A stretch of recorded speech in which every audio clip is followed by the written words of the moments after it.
Bismillahirrahmanirrahim.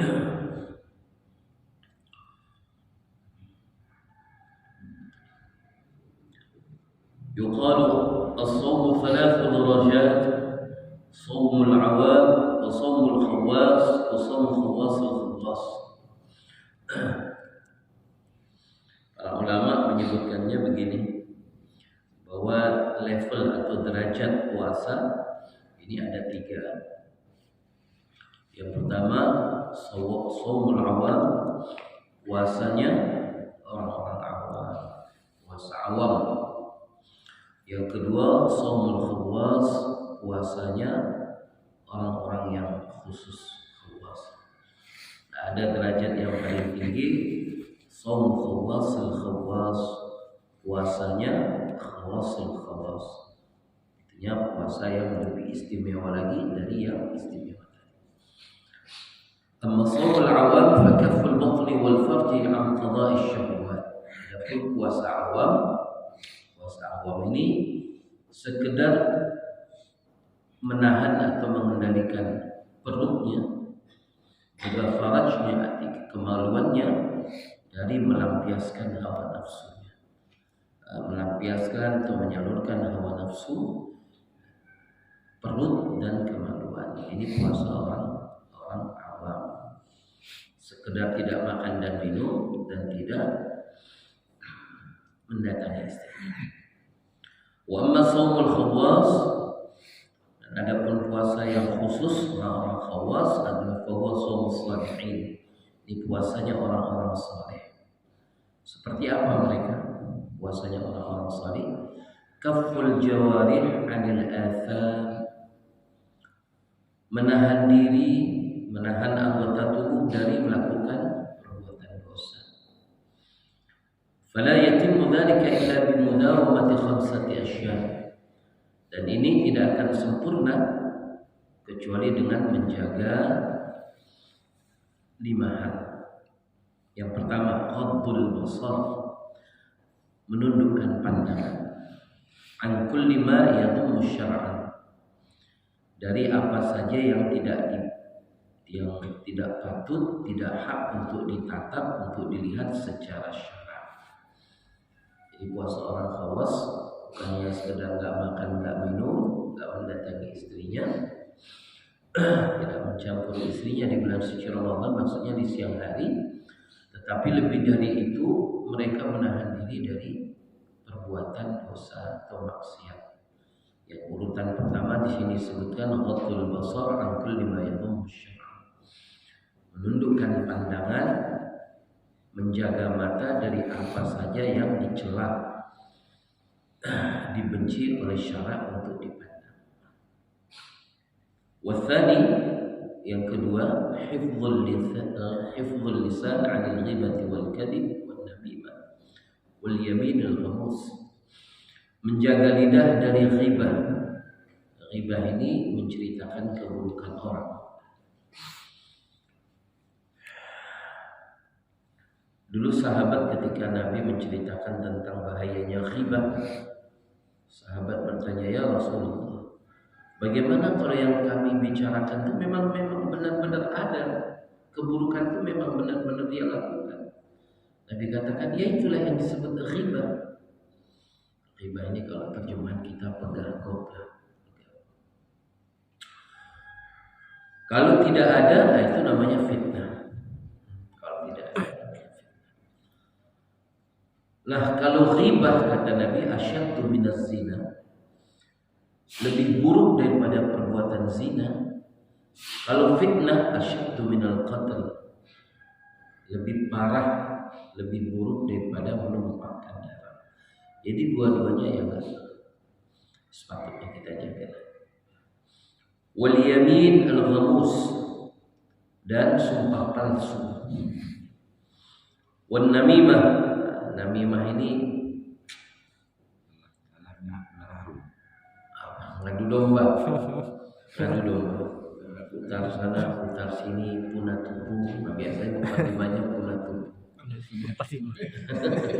Punah tubuh, nyok kedon mantung, betul ke yang lain.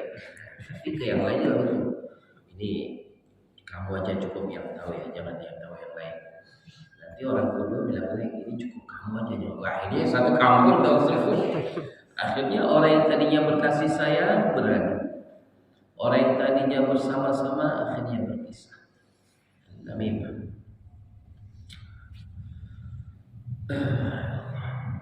Lamma ruya Anas 'an Nabi sallallahu alaihi wasallam annahu qala khamsatu asya' bikhuslah.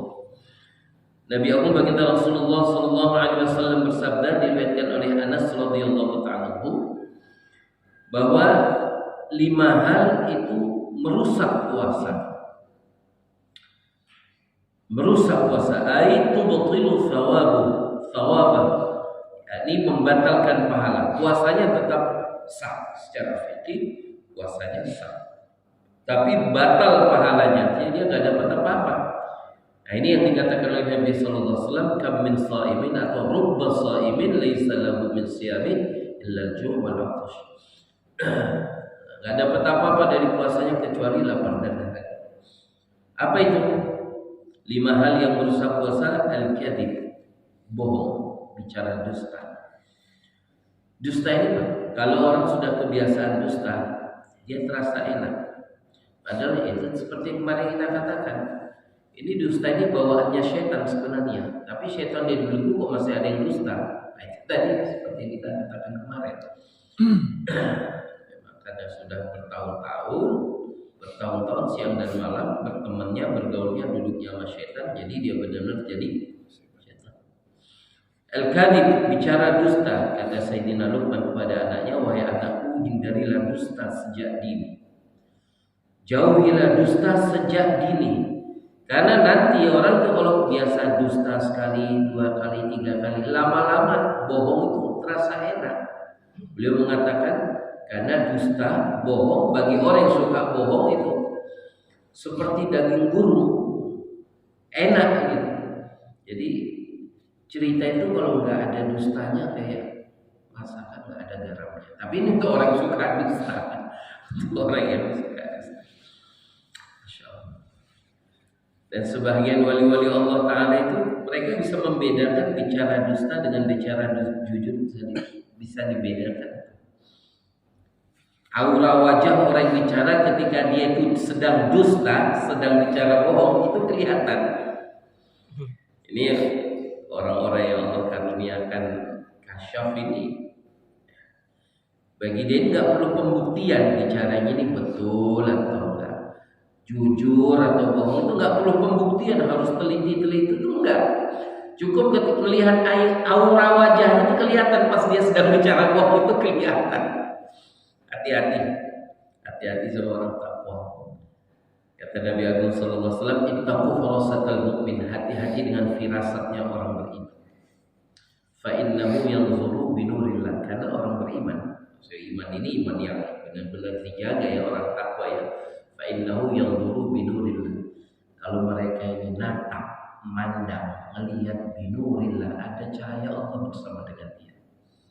Itu mau ngomong pakai argumentasi apa aja, kalau dalamnya ada bohong, senyum aja wali Allah. Terus. Makin tambah bohongnya menjadi-jadi. Ya, kelihatan. Wan namimah wal ghibah, dan ghibah, bicara keburukan orang lain. Siapa sih kita yang enggak ada keburukan? Coba kalau kita suruh nunjuk di mana kita jumpa orang yang tidak ada kelemahannya. Tapi kan kelemahan ini bukan untuk kemudian dibahas, dibincangkan, disebarkan. Kita tutup keburukan saudara kita. Keburukan yang ada di kita nanti Allah Ta'ala akan tutup. Sebenarnya mudah. Rumusnya, kaidahnya kata para ulama. Jika kamu mau keburukan kamu ditutup oleh Allah dari pandangan manusia. Jika kamu mau lidah manusia menahan diri dari membicarakan keburukan, ya sudah, tahan lidah kamu dari membicarakan keburukan orang lain. Jangan tajassus, jangan suka cari-cari keburukan orang lain. Ghibah, bicara tentang keburukan. Bahkan ajib, ghibah ini namanya bicara pasti pakai lidah. Tapi di zaman Nabi Muhammad sallallahu alaihi wasallam, Nabi pernah memahamkan sahabat ghibah itu bahkan sampai dengan isyarat pandangan mata pun bisa dihitung ghibah. Ketika Nabi Agung Sallallahu Alaihi Wasallam sakit parah, sakit demam tinggi. Ketika itu Sofiyah, salah seorang istri Nabi Agung Sallallahu Alaihi Wasallam, beliau mengatakan, ya Rasulullah, seandainya aku saja yang sakit, biarlah aku yang sakit, biar Tuhan sehat, karena Tuhan ini dibutuhkan orang banyak, biar saya yang sakit. Maka ketika itu istri beliau yang lain, kan ada situ, satu sama lain saling kerling-kerlingan, gitu. Bahasa kita, bahasa kita apa? Cari muka.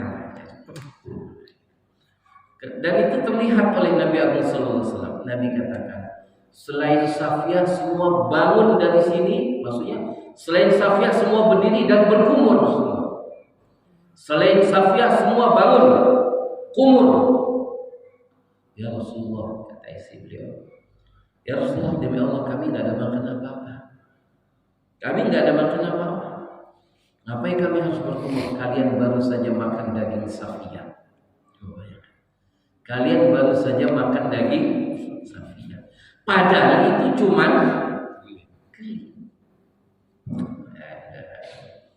kalau kita itu kalau urusan riba udah kayak presentasi.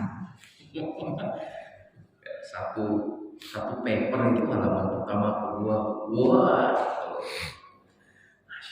kayak kita ini tidak punya kekurangan ketika bicara tentang kekurangan orang lain.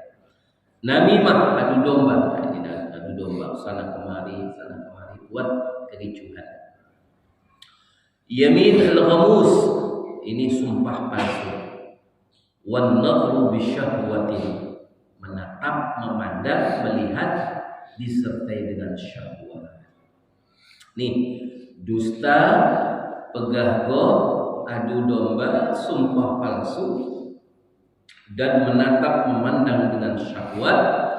Kelima-lima hal ini sebagaimana diriwayatkan oleh Sayyidina Anas radhiyallahu ta'ala anhu, Nabi Muhammad sallallahu alaihi wasallam bersabda, termasuk hal-hal yang merusak puasa. Artinya apa? Ya secara fikih puasanya sah, kewajibannya sudah tunai, tapi pahala puasanya sudah hilang. Kemudian yang ketiga, watsalitsu kaful udhun an istima'i kulli makruh, menahan telinga dari mendengar hal-hal yang dibenci oleh syaitan. Warabi', dan yang keempat, kafu jami'il a'dha, seperti istima'i, sama saja. Saya enggak cerita, saya enggak ikut ngomong, cuma saya tekun mendengar. Kalau sekiranya orang bicara keburukan orang lain ini, misalnya di depan karena ada audiennya 2 orang 3 orang. Kalau yang 2 orang ini bangun pergi, mungkin dia masih bicara. Setidak-tidaknya menghentikan kajet-kajet, pegah yang lain atau bicara yang lain aja. Nah, kalaupun nggak sanggup seperti itu, lu lagi izin belum? Nah, izin. Kalau 1 orang lagi izin, 2 orang lagi izin, mungkin dia ngomong sama angin. Enggak mungkin, dia pasti akan berhenti. Menghentikan pembicaraan riba dengan kita tidak lagi duduk di situ, selesai. Jadi sebenarnya sama saja. Orang ribah itu karena ada yang mendengarkan ribahnya, maka dia ribah. Sama saja. Saya enggak ikut bicara. Saya cuma fokus dengar aja. Fokus dengar ini masalah. Bikin yang bicara jadi semakin semangat. Jadi termasuk menahan telinga dari mendengarkan perkara yang tidak patut. Rabi', dan yang keempat, kaffu jami'il a'dha'il mikari, menahan anggota tubuh yang lainnya dari apa saja yang dibenci oleh syaitan. Wa kaful batni 'an syahawat fi waqtil ifṭar. Termasuk juga menahan perut kita, mengontrol perut kita dari melampiaskan syahwat perut pada saat berbuka. Sebenarnya kan semangat aja, padahal kalau waktu buka itu makan sedikit aja sudah lebih dari cukup. Kata Nabi Sallallahu Alaihi Wasallam, Tidak ada yang paling dibenci oleh Allah melebihi wadah yang dipenuhi oleh makanan sekalipun halal. Wadah maksudnya perut. Sekalipun makanan itu halal, ainnya zat makanan yang halal dari hasil yang halal, semuanya serba baik. Tetapi kalau terlalu berlebihan pun, ya jadi nggak baik. Sebenarnya cukup sepertiga untuk makanan, sepertiga untuk air, sepertiga biarkan kosong untuk ya. Wal khamis, dan yang kelima, alla yastakthiru min al halal waqt al iftar, sama saja. Tidak terlalu berlebih-lebihan sekalipun dengan makanan yang halal pada saat berbuka. Bihaitsu yamna'u batnahu lidzalik, supaya perutnya sampai penuhnya. Walidha qala Nabi sallallahu alaihi wasallam bersabda, "Ma min wi'a'in," ini tadi yang saya katakan.